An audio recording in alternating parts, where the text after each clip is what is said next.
Buenas noches. Bien, vamos a empezar a hablar ya específicamente de lo que es el planteamiento del problema, sobre todo algunos aspectos y detalles de este. Bien, le decía que ya estamos en la parte de planteamiento del problema. Generalmente cuando nos dan indicaciones, pues se hace de manera muy general y muy ambigua. En este caso, pues yo hablo de algunos componentes que debe tener un planteamiento del problema. Dichos componentes, pues tienen que ver con los preliminares, que fue lo que nosotros estuvimos trabajando en las primeras clases, el título, que no hemos hablado de él, pero en el siguiente encuentro vital lo haremos, y el planteamiento del problema. Esto a su vez pues tiene un contexto general, es decir, cuando yo planteo un problema, debo ubicarlo en un contexto general que está asociado con la temática que trabajamos nosotros, con ese gran tema general, el tema que se circunscribe a toda la temática de la investigación. Se tiene entonces el planteamiento del problema como tal, es decir, propiamente el planteamiento, que es esa descripción que se hace de manera especulativa, entrando en detalles de la situación problemática que se presenta. Otro componente del planteamiento pues son las interrogantes del problema. A lo largo de ese discurso escrito que se hace para plantear el problema, es necesario en determinados momentos ir introduciendo interrogantes y no como hacen los manuales píldora y con algunos docentes píldora que lo hacen al final del planteamiento y colocan hasta un título. Eso es muy poco decoroso cuando se presenta un trabajo para ser publicado, para ser compartido. Les decía que las interrogantes se ha hecho costumbre, sobre todo en algunos programas de posgrado acá en Venezuela, porque lastimosamente se hace una especie de copia o se siguen los lineamientos de una universidad en particular y las personas a cargo de esos programas de posgrado, yo digo que es por pereza, ¿no? Porque leer un planteamiento hay que saber investigar para uno de poder extraer de ese planteamiento las cuestiones básicas fundamentales para saber si realmente hay un problema que se está planteando o no. Entonces, en algunos programas de posgrado en Venezuela, y ya sé que en algunas partes de Latinoamérica lo están haciendo, obligan a los participantes a que coloquen un subtítulo dentro del planteamiento como interrogantes y todas las interrogantes seguidas. Eso no se hace de esa manera. Esas interrogantes van apareciendo y están en función de los objetivos específicos, están en función de los indicadores que yo voy a tomar para poder analizar esa situación problemática. Como cuarto, está la formulación del problema. Pasa algo muy parecido a lo anterior. Colocan como subtítulo formulación del problema y escriben una gran interrogante. Tampoco se hace de esa manera, no hay que, eso va dentro del mismo discurso, eso no es un componente de partes, de secciones del planteamiento del problema, es un discurso corrido y uno debe leerlo y se remata o se finaliza prácticamente con esa formulación del problema. Pero realmente debe existir un cierre de ese planteamiento. En ese cierre pues se habla de los alcances que puede tener realizar esa investigación, de la conveniencia de hacerlo de manera muy breve. Y luego sí viene el planteamiento como tal. Esta figura que están observando acá, más adelante la vamos a detallar un poco más. Esto es de mi autoría y es algo que vengo haciendo con la estructura y se vale, que permite que el estudiante entienda que plantear un problema en su esencia, en su núcleo, es describir especulativamente esa situación problemática y no es empezar a referir cuestiones teóricas tipo monografía. Por supuesto, tiene que tener referencia sustentada en autores porque de alguna manera otras personas antes han investigado acerca del tema o temas afines a esa investigación. Bien, dentro del planteamiento pues hay algunos conceptos elementales que hay que manejar, ¿no? El contexto general. Les decía hace rato que va asociado a esa temática general, que es esa temática que circunscribe que todo el proceso ese de revisión teórica que hay que hacer o de teoría emergente. Y precisamente es lo que se les viene diciendo a mucha gente y que la mayoría de las personas que imparten lo que son seminarios o que son tutores, pues siempre le indican a sus asesorados que debe partir de lo general a lo particular. Entonces colocan ejemplos muy clásicos. Si usted está hablando de educación, tiene que hablar de la educación a nivel mundial, luego a nivel regional, luego a nivel específico, para llegar a la concreción de esa situación problemática. Y en cierta forma, pues sí, tienen razón, pero no es tan estricto, tan esquematizado como lo quieren presentar, ¿no? Luego tenemos el planteamiento como tal, es decir, el planteamiento propiamente, ¿no? Que es esa descripción que se hace de la situación problemática. Por eso ahí pueden leer que se habla de algunos indicios o manifestaciones que son no ideales o no son muy llegadas a lo normal, es decir, que genera algún ruido, genera algún malestar, genera alguna inquietud, y por eso es que se plantea el problema a partir de ellos. Ahí yo sugiero que pueden incluir orígenes, secuelas, presagios, estadísticas, pero lo primero, sobre todo de manera especulativa, es decir, generando esa inquietud y redactarlo en forma que no sea aluda directamente o no se haga alusión directa a un problema y una solución como tal, sino que quede en el ambiente, en la lectura que se hace de esa parte de la investigación, esa inquietud por llegar a conocer algo. No es llegar a resolver nada, es llegar a conocer algo, porque si yo llego a conocer algo, puedo generar un conocimiento. Igualmente, si yo resuelvo algo, pues tengo un conocimiento, pero no es la esencia de la investigación científica como tal, es una derivación o una secuela de cuando se investiga científicamente. Profesor, Ajá. profesor, si bien usted dice que esa forma tan estructurada no, no es necesario, de todas maneras, si a uno le acomoda, uno la puede Claro que sí. utilizar. Yo me refiero es, a la estructuración que me refiero es al hecho de que algunos programas de posgrado obligan al estudiante a que el planteamiento del problema lo dividan en secciones, en partes, en apartados. Y no es así, el planteamiento del problema es un discurso fluido, corrido, seguido. No hay que colocar subtítulos. Lo que le decía al principio, cuando el lector, cuando el jurado o el mismo tutor lee el planteamiento, debe poder intuir si está haciendo esa descripción especulativa sobre un hecho que se está presentando alguna anomalía, algún problema. Y si lo está haciendo desde un paradigma positivista o si lo está haciendo en un paradigma sociocrítico o interpretativo. Pero por facilidad, por comodidad, pues obligan a los estudiantes a un esquema, a una estructura. Fíjese que yo propongo una estructura, pero una estructura abierta, no obligante a hacerlo, que me sirva de guía, más no una camisa de fuerza. A eso me refiero, Richard. Otro concepto que hay que manejar es el concepto de las interrogantes del problema. Les decía hace rato, esas interrogantes no tienen que ir todas seguidas y al final del planteamiento del problema y previo a esa formulación del problema. No, esas interrogantes deben ir apareciendo a medida que yo hago ese discurso descriptivo, especulativo. Entonces aparece a lo largo del planteamiento del problema y están asociadas prácticamente directamente con los objetivos específicos y por lo tanto pues están asociadas también con lo que son básicamente los indicadores de las variables que esté manejando o los indicadores de los saberes prácticos que esté manejando o los indicadores de los códigos que se manejan en el paradigma fenomenológico. Entonces esas son, como dice ahí, son preguntas muy particulares, son abiertas. ¿Por qué? Porque como es un discurso especulativo, no puedo dar cabida a que se responda con una simple palabra, con una frase muy concreta o con algo que yo lo puedo hacer inmediatamente y conocer cuál es la solución que se puede presentar, sino que deja abierto ese espacio a que se reflexione y a que se busque llegar a conocer esa realidad o esa parte de esa realidad. Otro componente pues ya es la formulación del problema. Sí, con eso prácticamente se remata ese discurso escrito del planteamiento del problema, ya sea trabajo de grado o ya sea tesis doctoral.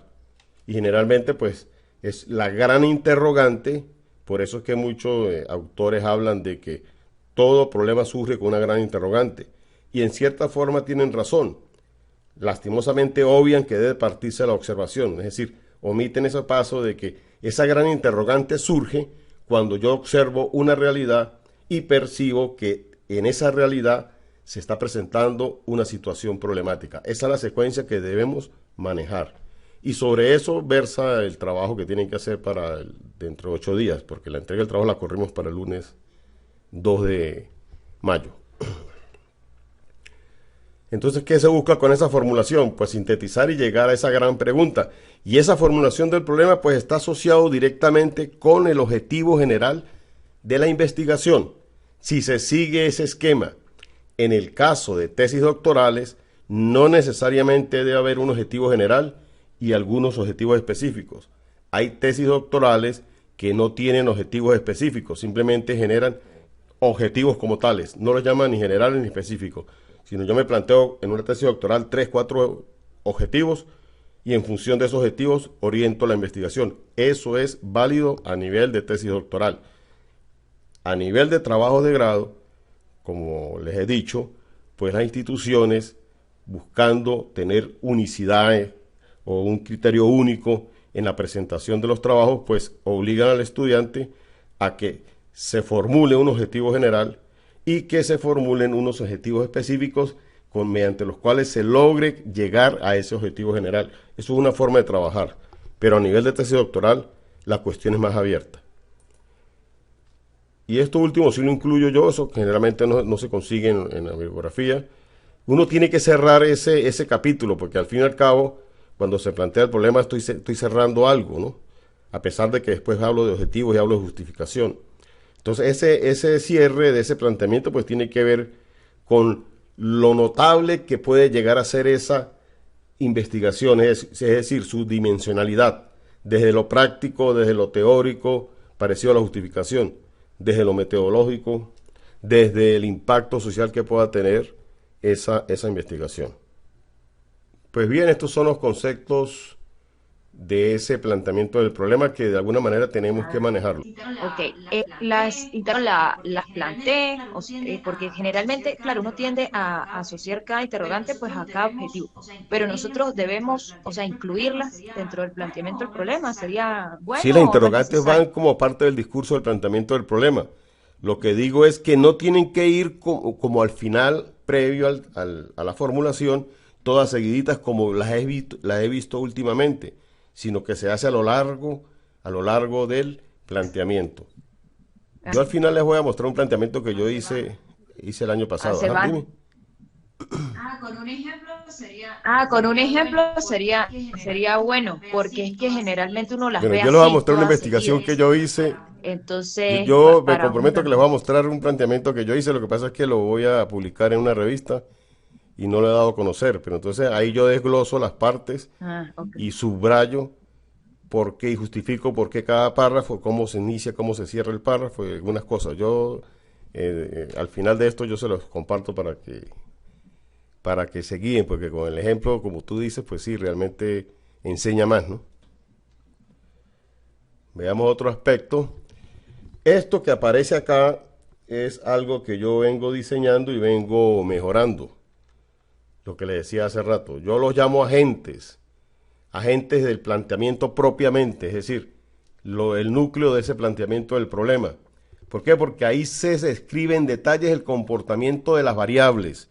Si en la investigación se asume desde el paradigma positivista o constructos de esas variables, pero también pueden ser categorías emergentes si me posiciono desde el paradigma fenomenológico, o pueden ser saberes prácticos si me posiciono desde el paradigma sociocrítico. La diferencia es de que para llegar a esos agentes, si lo hago en el positivismo, lo puedo hacer previamente. Si asumo los otros dos paradigmas que poseen metodologías cualitativas, no lo puedo hacer desde el principio. Debo tener ya manejar algunos datos y es algo cíclico. A medida que voy manejando los datos, puedo ir planteando un problema, puedo ir generando la teoría. Esa es la gran diferencia. Entonces, esos agentes lo que hacen es que ellos son los que permiten establecer esos juicios, esos diagnósticos, esos presagios, ese control del presagio, y ya entenderán que es lo que comúnmente a ustedes les han enseñado como síntomas, como diagnóstico, como pronóstico, como control del pronóstico.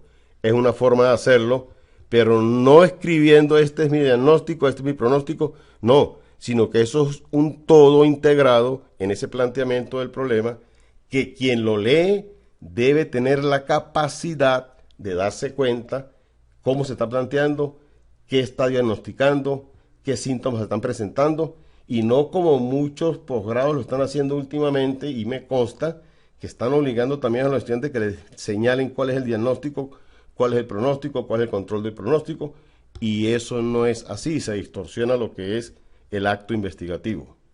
Entonces fíjese que yo muestro ahí como una especie de engranaje, ¿no? Es un engranaje, ¿por qué? Porque esos agentes, ya sean las variables, ya sean las categorías, o ya sean los saberes prácticos, yo tengo que ir contrastándolos. ¿Contrastándolos con quién? Con el deber ser. Por ejemplo, si yo estoy haciendo una investigación de las estrategias de evaluación de los aprendizajes en determinada unidad educativa, colegio, universidad, lo que sea, esas estrategias de evaluación de los aprendizajes, que es un ejemplo concreto, van a tener un comportamiento ideal. ¿Qué se espera que sea el normal en la evaluación? Se espera tal cosa. Pero ¿qué está ocurriendo en la práctica? En la unidad educativa, universidad, colegio, lo que usted esté investigando, se contrasta de que no se cumple lo ideal. Hay un distanciamiento de lo ideal, de lo normal. Entonces, eso es lo que tiene que hacerse para poder plantear un problema.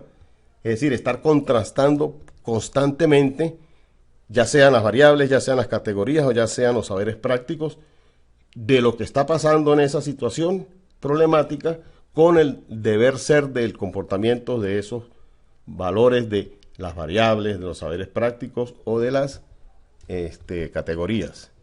¿Y cómo se hace? De manera expectante, es decir, especulando sobre lo que pudiera ocurrir, sobre lo que pudiera seguir ocurriendo, sobre lo que pudiera llegar a generar, y a través de regulaciones, es decir, esa descripción tiene que ser explícita, de explicarse especulativamente, con expectativa, qué debería hacerse para llegar a controlar esa situación.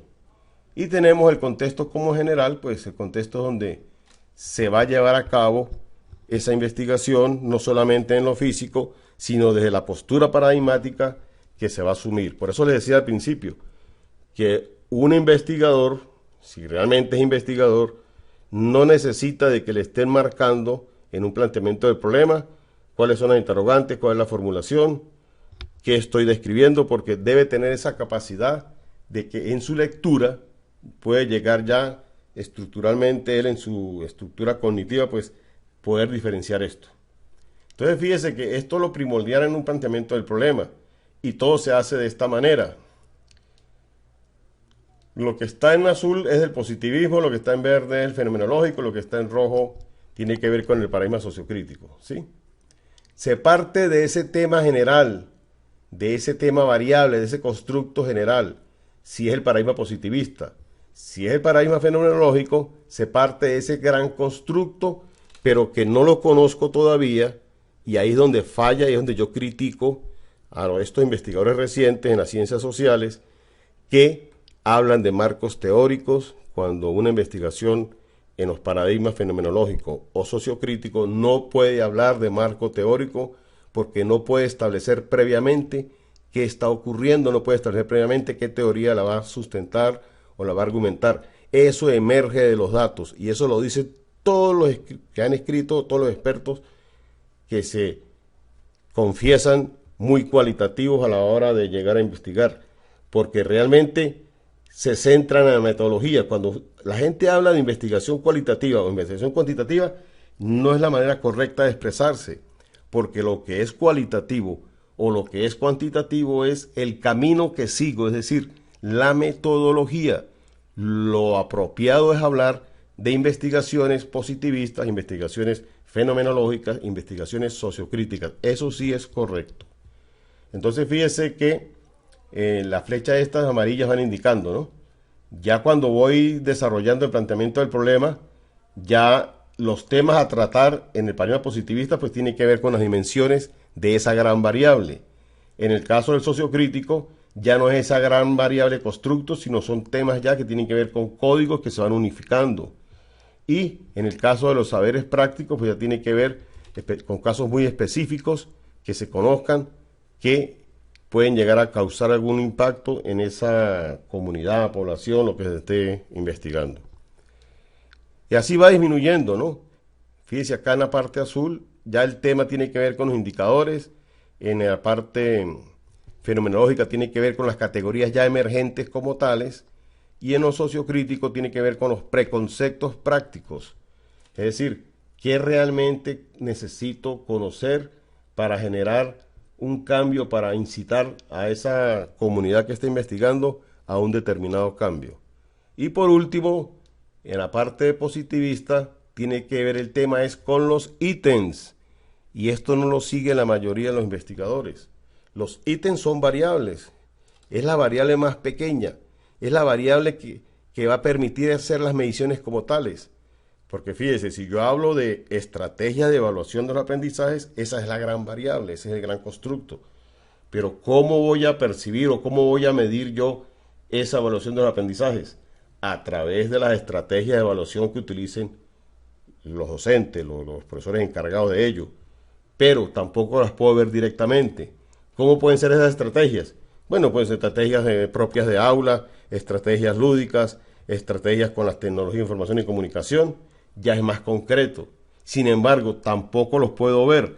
Ya cuando lo llevo a los indicadores, es cuando ya usted le pregunta en un cuestionario, en una entrevista estructurada o en el instrumento que utilice, usted es evaluado con tal instrumento. Ya eso es otra variable y tiene que ver es con los indicadores y es lo que permite hacer las mediciones como tales. Bien, sobre ese problema a investigar.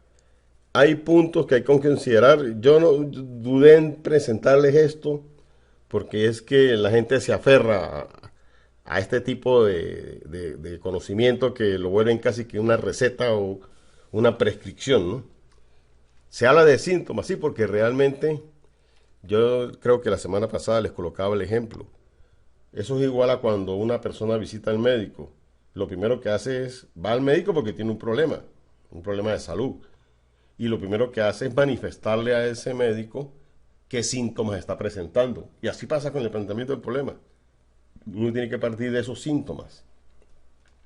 Por eso dice ahí que constituyen los indicios de las primeras manifestaciones sobre ese algo que no es cónsono con lo ideal. Luego tenemos el diagnóstico.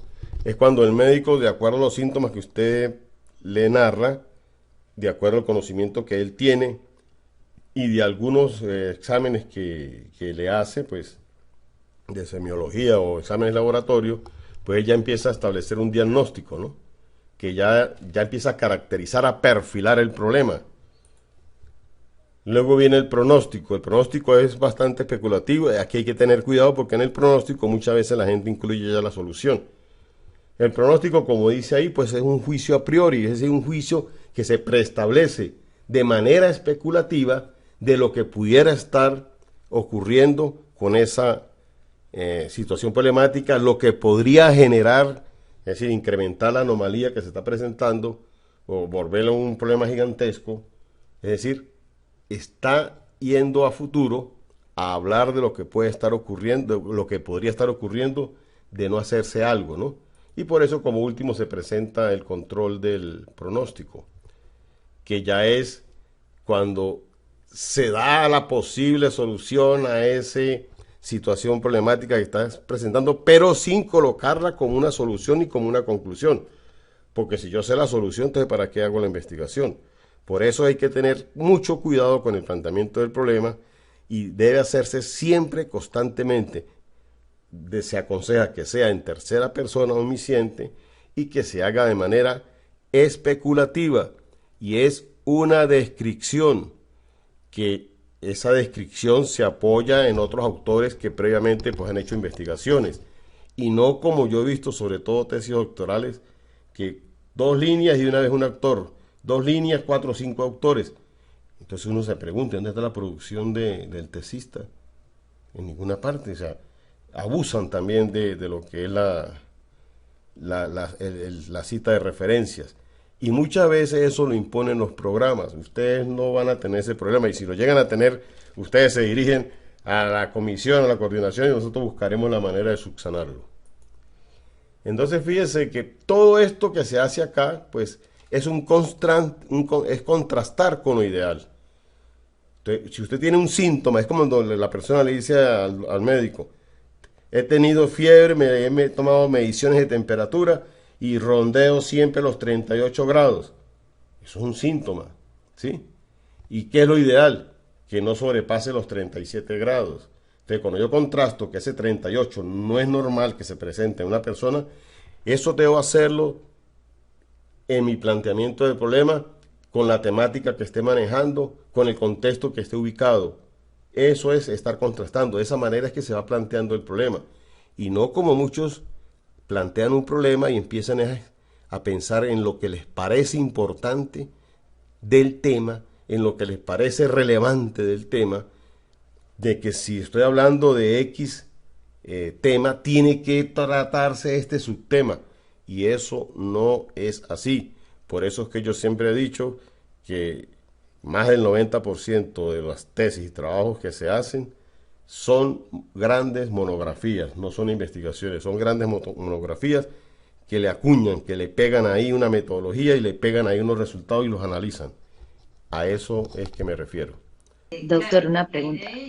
Claro, yo entiendo lo que usted menciona de que, bueno, que siempre pues hay que tratar de incorporar pues la Sí. producción de uno, sí, pero, o sea, tratar de no abusar de las referencias de decir allí, pero igual pues en esta parte muchos de los elementos más que todo para describir lo que está ocurriendo, pues tiende uno por supuesto a irse a buscar referencias para poder decir, bueno, sí, este problema está pasando, ¿no? Sí, Por decirlo claro, de claro, cierta claro, es que manera. tiene que tener referencias, sí, porque no son temas inéditos totalmente, alguien lo ha investigado, alguien lo ha analizado previamente.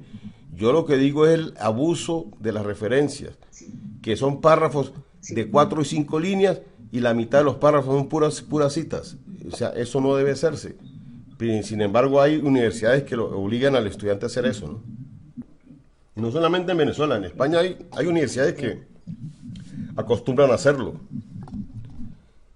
Sí, porque a veces hay cuestiones del tema que de repente uno lo Ujú.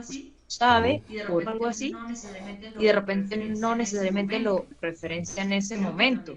Entonces creo que también ahí está la parte porque porque pues muchas veces uno generalmente cuando se mete en un tema de tesis es porque uno conoce Claro, al claro, al respecto. tema, conoce el tema, pero va a producir Entonces, un bueno, conocimiento nuevo tiene y para que ese conocimiento nuevo que va a producir sea válido es porque ha utilizado una metodología coherente, sistemática de llegar a ese nuevo conocimiento. Por eso es que la gente muchas veces lo hace, digamos, por inercia, ¿no? Que se centra en la metodología y por eso es que habla de investigaciones cuantitativas y cualitativas. Lo que es cuantitativo y cualitativo es la metodología. Entonces, volviendo al caso que tú dices, sí, exactamente, es muy importante porque no es algo que estamos inventando nosotros. Alguien de alguna manera, años anteriores, décadas o siglos anteriores habló de eso, por supuesto. Yo lo que digo es que todo paso que dan es como lo llevaran agarrado a la mano de los autores. Entonces, no hay una producción personal. Son párrafos muy citados y retequecitados en lugar de producir alguna especulación referentes al caso. O sea, es sabido que la evaluación es punitiva. Entonces, hay tesis que colocan en 4 y 5 líneas, 3, 4, 5 autores para decir que es punitiva. O sea, ese tipo de tesis realmente no tienen ese sentido de productividad académica como debe darse, ¿no? Es a eso que me refiero. Bien, entonces fíjense que los síntomas, pues, es como les dije hace rato, como ese malestar que se está presentando. En el caso que yo vengo, que les coloqué al principio de evaluación de los aprendizajes, pues un síntoma es el bajo rendimiento académico, un síntoma es la apatía que sienten los estudiantes a ser evaluados, un síntoma es esa inasistencia, ese definimiento de evaluaciones que el estudiante hace porque no se siente bien con la forma, con las prácticas evaluativas, ¿no?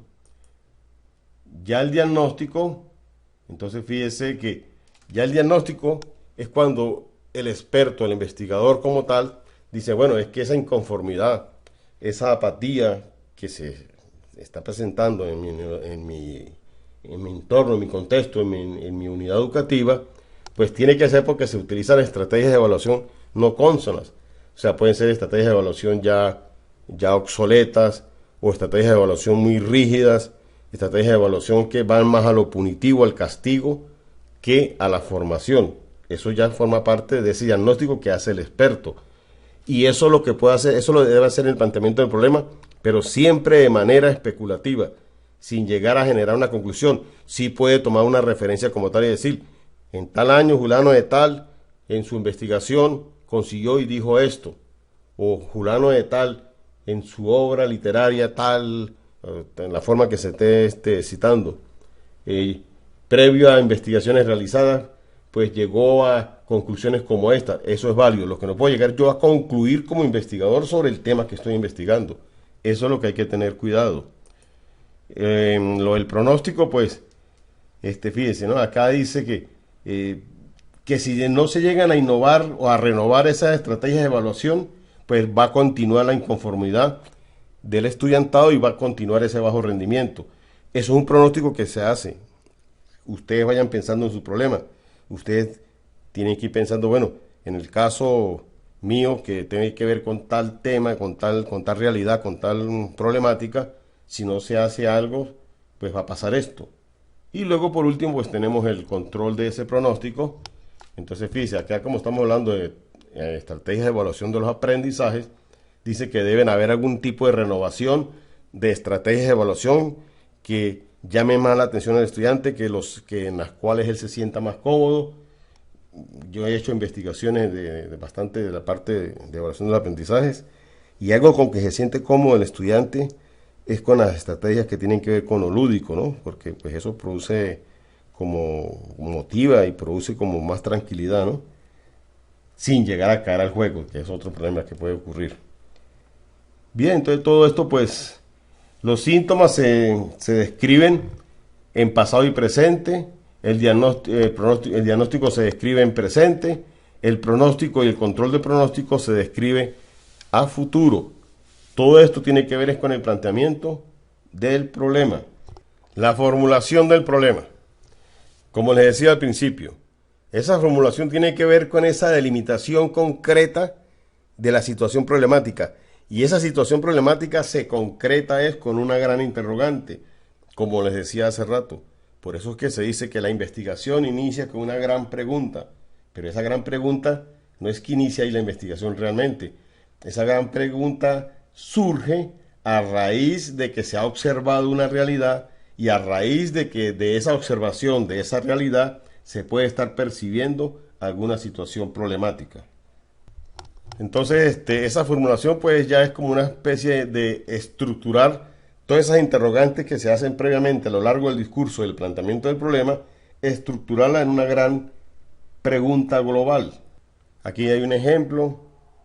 Dice que el planteamiento del problema pues es describir especulativamente, con lo que yo he sido reiterativo. Debe hacerse de manera detallada esa situación problemática que se presenta en esa realidad que se está observando, y el argumento que debe llegar, que se utilice para hacer ese discurso escrito, pues tiene que llegar a que la persona, el lector que lo haga, pues perciba que realmente se esté presentando un hecho problemático. Ya la formulación del problema es la concreción, es lo concreto, es la síntesis, es el resumen de todo eso que se ha descrito previamente en una gran interrogante o pregunta. Entonces, por eso es que al final coloco esto que dice ahí, ¿no? Que plantear el problema, ¿qué implica? Pues describir, especular o revelar hipotéticamente y con amplitud, todo debidamente delimitado, mientras que formular el problema es concretar y precisar para llegar a enunciar esa gran interrogante. Un ejemplo de formulación del problema. Aquí hablamos de un ejemplo que hipotético de alguien que investiga sobre las estrategias de evaluación de los aprendizajes, como le venía diciendo hace rato. Y esas estrategias que aplican los docentes, y habla aquí a nivel de educación media. Entre interrogantes que pueden surgir, esto es un ejemplo que yo utilizo porque se tomó de una investigación que se hizo hace algunos años, ¿no? Entre las interrogantes que se hicieron en esa oportunidad era que si las estrategias de evaluación que aplican los docentes en ese nivel de educación media, ¿cuáles son? ¿Cómo son? ¿Qué técnicas utilizan esos docentes para evaluar aprendizajes a ese nivel de educación media?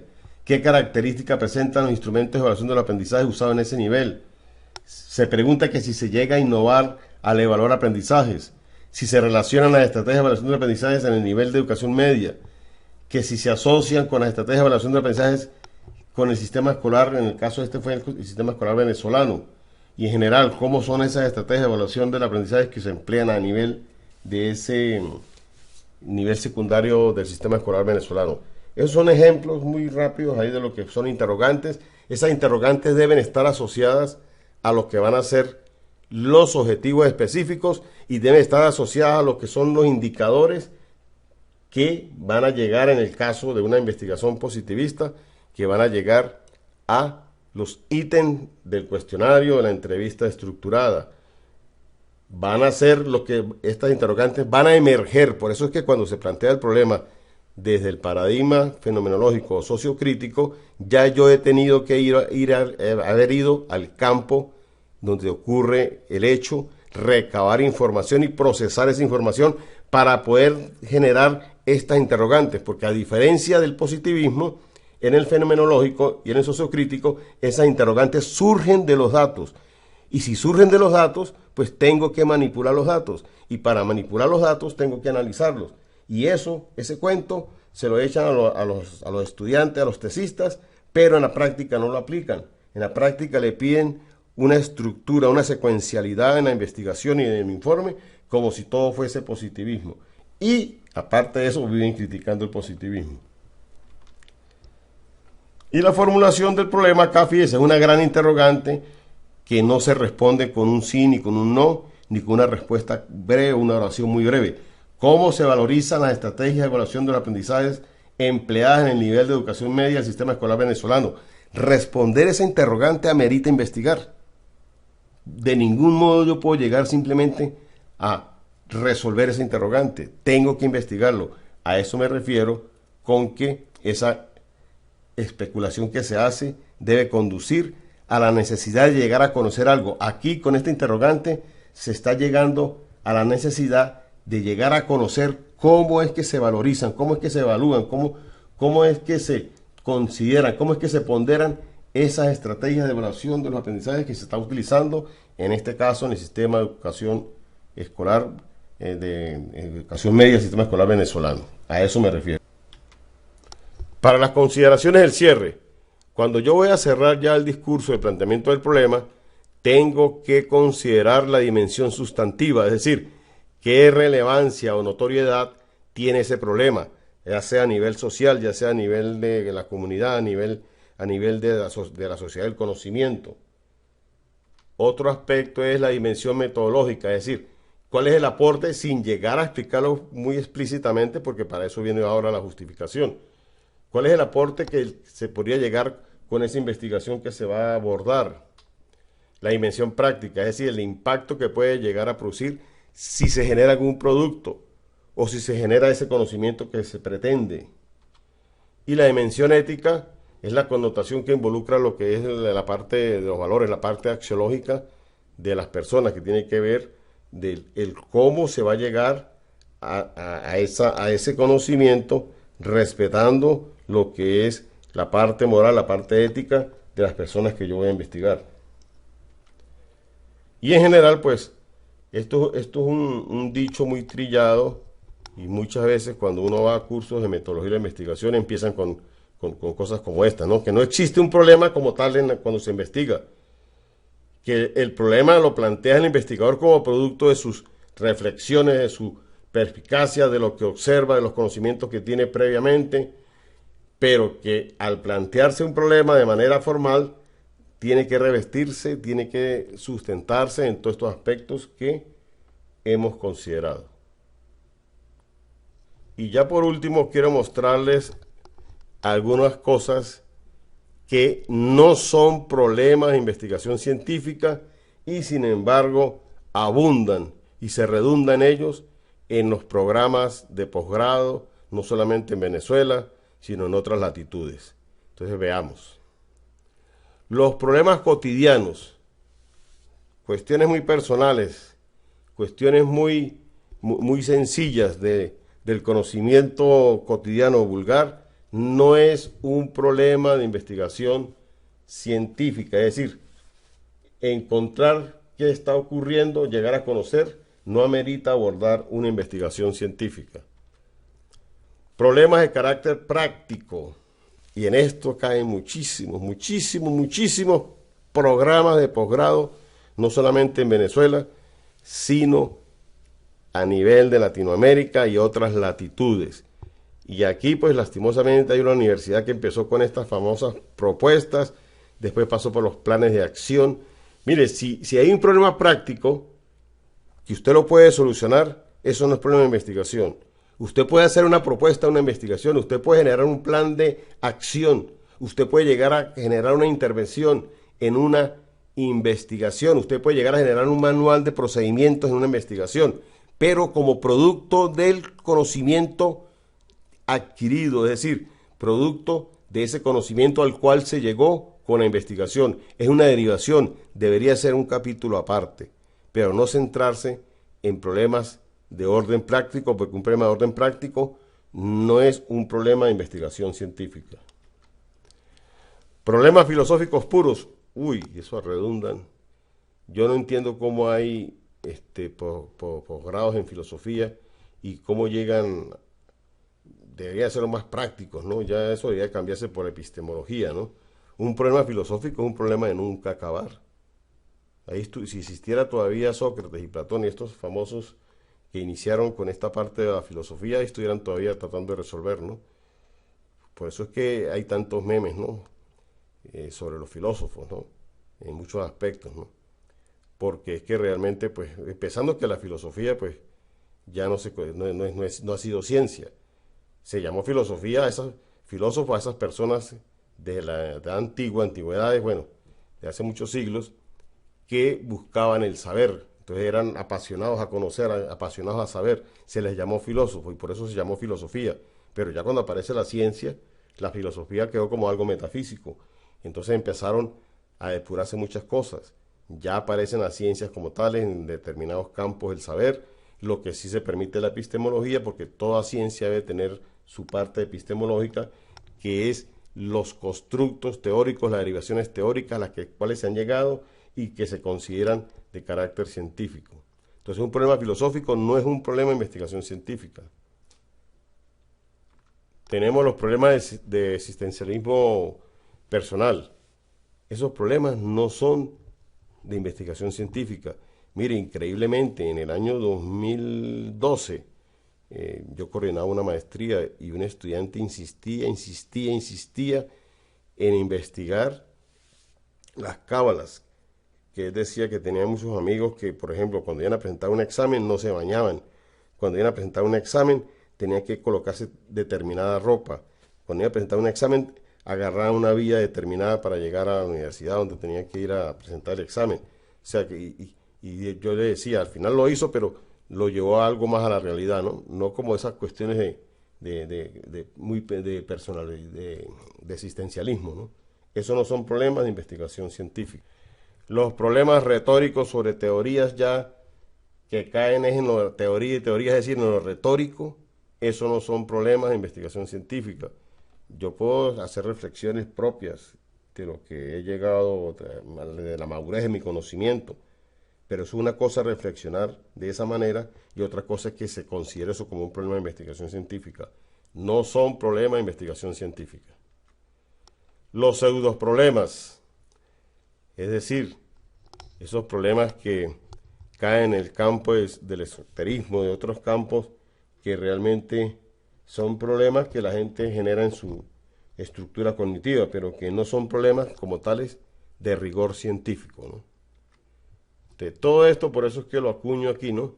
Esas propuestas centradas como problemas de investigación científica no son como tales los planes de acciones, las intervenciones, los problemas filosóficos, los conflictos personales, las crisis existenciales, los manuales de procedimientos.